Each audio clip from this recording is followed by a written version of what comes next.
Hi hello friends, എല്ലാവർക്കും ഈ പുഴയും കടന്നെന്ന സീരിയലിൻ്റെ പുതിയൊരു എപ്പിസോഡിൻ്റെ കഥയിലേക്ക് സ്വാഗതം.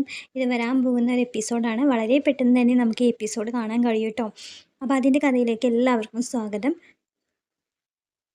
കാവേരിയുടെ അനിയത്തിക്ക് ഒരു വലിയ ഓപ്പറേഷൻ, ഹാർട്ടിൻ്റെ ഒരു വലിയ ഓപ്പറേഷൻ നടത്താൻ വേണ്ടിയിട്ടാണ് അവർ തിരുവനന്തപുരത്തേക്ക് വരുന്നത് തന്നെ. അങ്ങനെ പെട്ടെന്ന് ആ കുട്ടിക്ക് വയ്യാണ്ടാവുകയും ഹോസ്പിറ്റലിൽ അഡ്മിറ്റ് ആവുകയും ചെയ്യുന്നുണ്ട് കേട്ടോ. അഡ്മിറ്റ് ആക്കുകയും ചെയ്യുന്നുണ്ട്.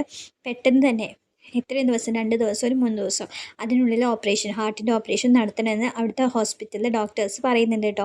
അപ്പോൾ അവരുടെ കയ്യിൽ പൈസയുണ്ട്. അവരുടെ ബാങ്ക് അക്കൗണ്ടിൽ ഇവരുടെ ഓപ്പറേഷൻ നടത്താനുള്ള എല്ലാ പൈസയും ഉണ്ട്. അപ്പോൾ അത് കണക്കാക്കിയിട്ടാണ് പെട്ടെന്ന് അവളെ ഹോസ്പിറ്റലിൽ അഡ്മിറ്റ് ആക്കുന്നതും ഓപ്പറേഷൻ നടത്താനുള്ള കാര്യങ്ങൾ, പ്രൊസീജിയറൊക്കെ നടത്തുന്നത്. ആ സമയത്താണ് ഗംഗയുടെ ഹസ്ബൻഡിൻ്റെ ഒരു പിഴവ് കാരണം അയാളുടെ കയ്യിൽ നിന്ന് ആ പൈസ മിസ്സാവുകയാണ്.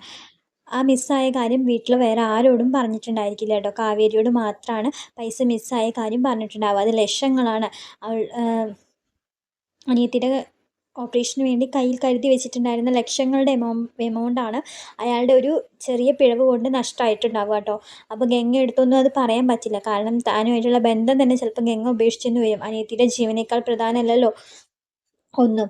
ഇങ്ങനെ ഒരു പൈസ, ഇത്രയും പൈസ കൊണ്ടുപോയി തൊലച്ചു എന്ന് അറിഞ്ഞു കഴിഞ്ഞാൽ ഗംഗ എങ്ങനെയാണ് റിയാക്ട് ചെയ്യാന്ന് ആർക്കും അറിയില്ല. ഗംഗയും വീട്ടുകാരും ഒക്കെ വിഷമിക്കും.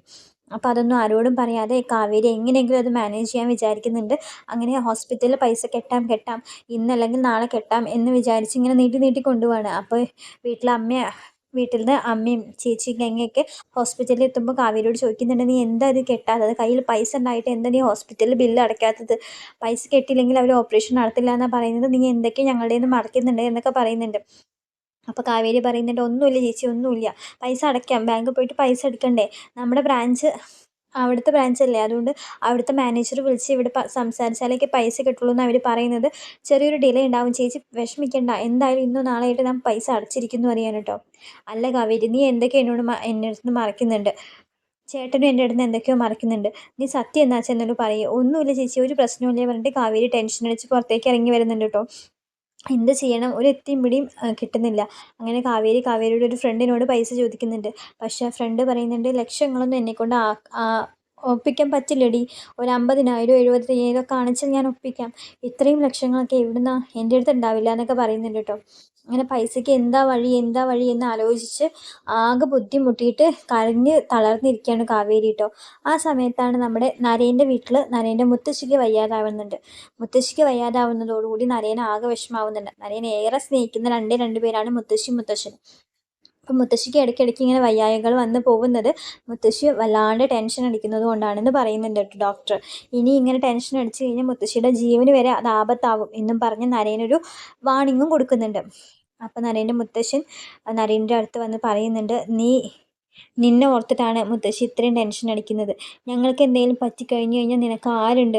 നിനക്ക് ആരുമില്ല. നിനക്കൊരു കൂട്ട് വേണ്ടേ? നിനക്കൊരു കൂട്ടില്ലാത്തത് കൊണ്ടാണ് അവൾ ഇത്രയും ടെൻഷൻ അടിക്കുന്നത്. അവൾക്ക് വേണ്ടിയെങ്കിലും നീ ഒരു കല്യാണം കഴിക്കണം എന്ന് പറഞ്ഞ് നരേനെ നിർബന്ധിക്കുന്നുണ്ട്. ആദ്യമൊക്കെ ഒഴിഞ്ഞു മാറിയെങ്കിലും അവസാനം തൻ്റെ മുത്തശ്ശിക്ക് വേണ്ടി നരേൻ ഒരു വിവാഹത്തിന് സമ്മതിക്കുകയാണ്.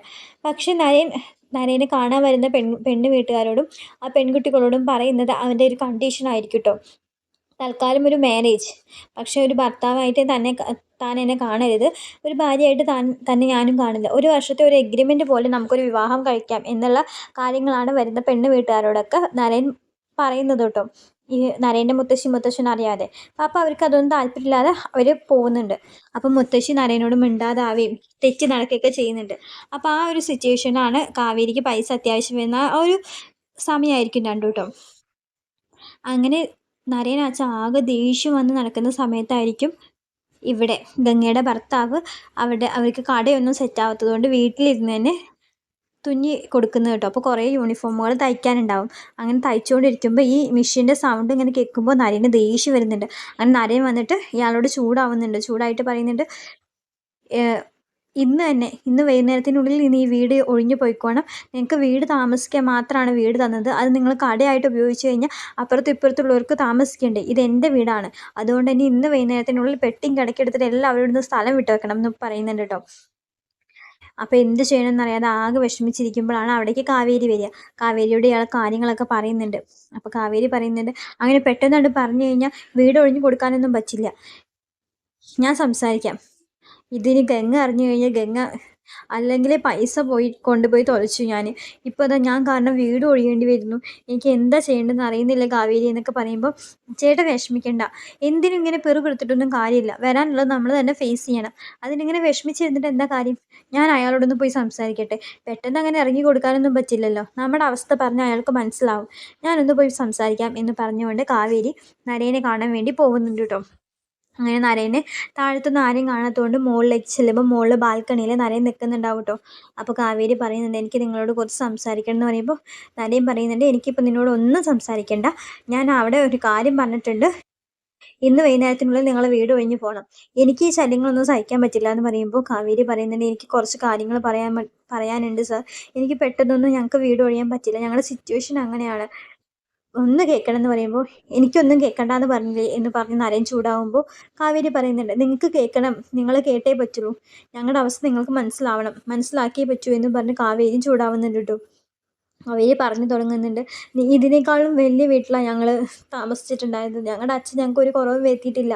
അച്ഛൻ്റെ മരണശേഷമാണ് ഞങ്ങളിങ്ങനെ ബുദ്ധിമുട്ടുന്നതും ഞങ്ങളെ ബുദ്ധിമുട്ടിക്കുന്നതും എന്നൊക്കെ പറഞ്ഞ് ജയബാലൻ്റെ കാര്യങ്ങളും ജയബാലൻ്റെ കഥകളും ഒക്കെ കാവേരി പറയുന്നുണ്ട് കേട്ടോ. തൻ്റെ അച്ഛൻ്റെ നിന്ന് കുറേ പൈസ അയാൾ തട്ടിപ്പറിച്ച് മേടിച്ചിട്ടുണ്ട്, പറ്റിച്ച് മേടിച്ചിട്ടുണ്ട്. അതിന് കുറച്ച് പൈസയും കൊണ്ട് എൻ്റെ അനിയത്തിയുടെ ഓപ്പറേഷൻ നടത്താൻ വേണ്ടി മാത്രമാണ് ഞങ്ങൾ തിരുവനന്തപുരത്തേക്ക് വന്നത്. പക്ഷേ ചേച്ചിയുടെ ഭർത്താവിൻ്റെ ഒരു പിഴവ് കേടുകൊണ്ട് ആ പൈസ മുഴുവൻ ഞങ്ങൾക്ക് നഷ്ടമായി. ചേട്ടന് കുറ്റം പറയാൻ ഞങ്ങൾക്ക് പറ്റില്ല. പറ്റി അബദ്ധത്തിൽ പറ്റിയൊരു തെറ്റ് കൊണ്ടാണ് ആ പൈസ മുഴുവൻ ഞങ്ങൾക്ക് നഷ്ടമായത്. അനിയത്തി ഓപ്പറേഷന് വേണ്ടി ആ ഹോസ്പിറ്റലിൽ കിടക്കുകയാണ്. 2 ദിവസത്തിനുള്ള പൈസ അടച്ചില്ലെങ്കിൽ അവളുടെ ഓപ്പറേഷൻ നടക്കില്ല. ഞങ്ങൾക്ക് അവൾ നഷ്ടമായി തന്നെ വരും. എന്ത് ചെയ്യണമെന്നറിയാതെ ഓടി പാഞ്ഞ് നടക്കുകയാണ് ഞാൻ കുറച്ച് പൈസയ്ക്ക് വേണ്ടിയിട്ട്. ആ സമയത്ത് ഞങ്ങളെ ഈ വീട്ടിൽ നിന്ന് കൂടി നിങ്ങൾ ഇറക്കി വിടരുത്. നിങ്ങളെ പേടിച്ചിട്ട് മാത്രമാണ് ജയബാലൻ ഇങ്ങോട്ട് വരാത്തത്. വേറെ എവിടെ ഞങ്ങൾ പോയി താമസിച്ചാലും അയാൾ ഞങ്ങളെ അവിടെ നിന്ന് ആട്ടിയിറക്കും. എല്ലാവർക്കും അയാളെ പേടിയാണെന്നൊക്കെ പറയുന്നുണ്ട് കേട്ടോ. അപ്പോൾ നരേൻ പറയുന്നുണ്ട്, എനിക്ക് നിൻ്റെ ബുദ്ധിമുട്ടൊക്കെ മനസ്സിലാവുന്നുണ്ട്. പക്ഷേ ഞാൻ എന്ത് ചെയ്യാനാ? സാർ എന്തെങ്കിലും ചെയ്യണം എന്നല്ല പറഞ്ഞത്. എനിക്ക് വേറെ ഒരു വഴിയില്ല. അതുകൊണ്ട് ഈ വീട്ടിൽ നിന്ന് ഞങ്ങളെ ഇറക്കി വിടരുത് എന്ന് പറയുന്നുണ്ട് കേട്ടോ. അപ്പോഴാണ് നരേന് ആ ബുദ്ധി ഉദിക്കുക. നരേൻ പറയുന്നുണ്ട്, നിനക്കിപ്പോൾ എന്താ ആവശ്യം? പൈസയല്ലേ? നിനക്ക് ആവശ്യമുള്ള അത്ര പൈസ ഞാൻ തരാം. എപ്പോഴാണ് വേണ്ടത് അപ്പം തന്നെ തരാം. നിൻ്റെ അനിയത്തിക്ക് ഒരു ആപത്തും വരില്ല, നിൻ്റെ അനിയത്തിക്ക് ഒരു കുഴപ്പവും വരില്ല. അവളുടെ ഓപ്പറേഷൻ നന്നായിട്ട് നടക്കും എന്ന് പറയുന്നുണ്ട്. ആ സമയത്ത് കാവേരിക്ക് നല്ല സന്തോഷമാവുന്നുണ്ട് കേട്ടോ. പക്ഷേ അതിന് നീ എനിക്കൊരു സഹായം ചെയ്തു തരണം എന്ന് പറയുന്നുണ്ട്. സാറിന് എന്ത് വേണിച്ച് പറഞ്ഞോളൂ, സാർ എന്ത് പറഞ്ഞാലും ഞാനത് ചെയ്യാൻ തയ്യാറാണ്. എന്താ, ഞാൻ മരിക്കണോ? അതിന് വരെ ഞാൻ തയ്യാറാണ്. എൻ്റെ വീട്ടുകാർക്ക് പൈസ കിട്ടിയാൽ മാത്രം മതി എന്ന് പറയുന്നുണ്ട്. അപ്പം നരേൻ പറയുന്നുണ്ട്, നീ മരിക്കൊന്നും വേണ്ട, അതിനേക്കാളും സിമ്പിളായിട്ടുള്ളൊരു കാര്യം ചെയ്തു തന്നാൽ മതി. അതെന്താ എന്ന് വളരെ ആശ്ചര്യത്തോടെ കാവേരി ചോദിക്കുന്നുണ്ട് കേട്ടോ. അപ്പം നരേൻ പറയുന്നുണ്ട്, നീ എന്നെ ഒന്ന് വിവാഹം കഴിക്കണം. എന്ത്? അതെ, 1 വർഷക്കാലം നീ എൻ്റെ ഭാര്യയായിട്ട് എൻ്റെ കൂടെ താമസിക്കണം. നിന്നെ ഞാൻ ഒന്നും ചെയ്യുക ഉപദ്രവിക്കുക ഒന്നും ചെയ്യില്ല. നിനക്ക് ആവശ്യമുള്ള അത്ര പൈസ ഞാൻ തരാം. പക്ഷെ 1 വർഷം കാലം നീ എൻ്റെ ഭാര്യയായിട്ട് ജീവിക്കണം. അത് കഴിഞ്ഞ് നമുക്ക് ഡിവോഴ്സ് ചെയ്യാം. ഭാര്യയായിട്ട് അഭിനയിക്കണം. എൻ്റെ വീട്ടുകാർക്ക് മുന്നിലും നാട്ടുകാർക്ക് മുന്നിലും കുടുംബക്കാർക്ക് മുന്നിലും നീ എൻ്റെ ഭാര്യയായിരിക്കും. ഒരു വർഷത്തെ എഗ്രിമെൻറ്റ്, അതിന് നിനക്ക് സമ്മതമാണോ എന്ന് ചോദിക്കുന്നുണ്ട്. ആദ്യം കാവേരി ആകെ ഒരു അമ്പലപ്പോടെ നിൽക്കുന്നുണ്ട് കേട്ടോ. നിൻ്റെ അനിയത്തിക്ക് വേണ്ടി, നിൻ്റെ അനിയത്തിയുടെ ഓപ്പറേഷൻ നന്നായി നടക്കാൻ വേണ്ടി, നിൻ്റെ വീട്ടുകാർക്ക് വേണ്ടി മാത്രം മതി, ആലോചിച്ചിട്ട് മതി. നീ അല്ലെങ്കിൽ ആ സ്ഥാനത്ത് എനിക്ക് വേറെ പെൺകുട്ടിയെ കിട്ടും. പക്ഷെ നിനക്ക് പൈസ, ഇത്രയും പൈസ വേറെ എവിടുന്നും കിട്ടില്ല എന്ന് പറയുന്നുണ്ട് കേട്ടോ. അപ്പോൾ കുറേ ആലോചിച്ചാണ് വെച്ചാലും പൈസയ്ക്ക് വേണ്ടി വീണ്ടും ഗംഗ വിളിച്ചിട്ട് പറയുന്നുണ്ട്, എവിടെ നീ എന്ത് പൈസ അടയ്ക്കാത്തത്? ഇവൾക്ക് പിന്നെ വയ്യാണ്ടായി, എത്രയും പെട്ടെന്ന് ഓപ്പറേഷൻ നടത്തുന്നതാണ് ഡോക്ടർ പറഞ്ഞതെന്ന് പറഞ്ഞ് ഹോസ്പിറ്റലിൽ നിന്ന് വിളിച്ച് കരഞ്ഞ് പറഞ്ഞതിപ്പോൾ കാവേരി പറയുന്നുണ്ട്, ഞാനിതാ വരികയാണ്, പൈസ കൊണ്ട് വരികയാണ് എന്ന് പറഞ്ഞ് ഫോൺ കട്ടാക്കുന്നുണ്ട് കേട്ടോ. എന്നിട്ട് നരേനോട് പറയുന്നുണ്ട്, എനിക്ക് സമ്മതമാണ്, എന്നാണ് കല്യാണം എന്ന് പറഞ്ഞാൽ മതി, അതിന് മുന്നേ എൻ്റെ അനിയത്തിയെ രക്ഷിക്കാനുള്ള പൈസ എനിക്ക് തരണം എന്ന് പറയുമ്പോൾ നരേൻ പറയുന്നുണ്ട്, ഞാൻ എത്ര പൈസ കാണിച്ചാലും നിനക്ക് തരാം, പക്ഷേ നീ കല്യാണത്തിന് സമ്മതിക്കണം, വാക്ക് മാറ്റരുതെന്ന് പറയുന്നുണ്ട്. ഇല്ല, ഞാൻ പറഞ്ഞതാണ്, നിങ്ങളുമായിട്ടുള്ള കല്യാണത്തിന് എനിക്ക് സമ്മതമാണ്. 1 വർഷത്തെ ഒരു എഗ്രിമെൻറ്റ് മാരേജിന് ഞാൻ സമ്മതിച്ചിരിക്കുന്നു എന്ന് വളരെ വിഷമത്തോടെ അവൾ പറയുന്നുണ്ട് കേട്ടോ. അവളുടെ മനസ്സിൽ അവളുടെ സ്വപ്നങ്ങളിൽ ഒരു ഭർത്താവും ഒരു കല്യാണമൊക്കെ വേറെ രീതിയിലായിരുന്നു. പക്ഷെ അതൊന്നും തൻ്റെ വീട്ടുകാർക്ക് വേണ്ടി അവൾ ഉപേക്ഷിക്കുകയാണ് കേട്ടോ. അങ്ങനെ നരേനുമായിട്ട് വിവാഹം കഴിക്കുന്നുണ്ട്. അതൊക്കെ വരാൻ പോകുന്ന എപ്പിസോഡാണ്. ആദ്യം ഒരു കീരിയും പാമ്പ് പോലെയൊക്കെ ആണെങ്കിലും പിന്നീട് അവർ നന്നായിട്ട് സ്നേഹിച്ച് ജീവിക്കുന്നതൊക്കെ നമുക്ക് കാണാൻ കഴിയും. അതൊക്കെ വരാൻ പോകുന്ന എപ്പിസോഡാണ്. അങ്ങനെ നരൻ പൈസ കൊടുക്കുകയും നിലയുടെ ഓപ്പറേഷൻ നല്ല രീതിയിൽ നടക്കുകയൊക്കെ ചെയ്യുന്നുണ്ട്.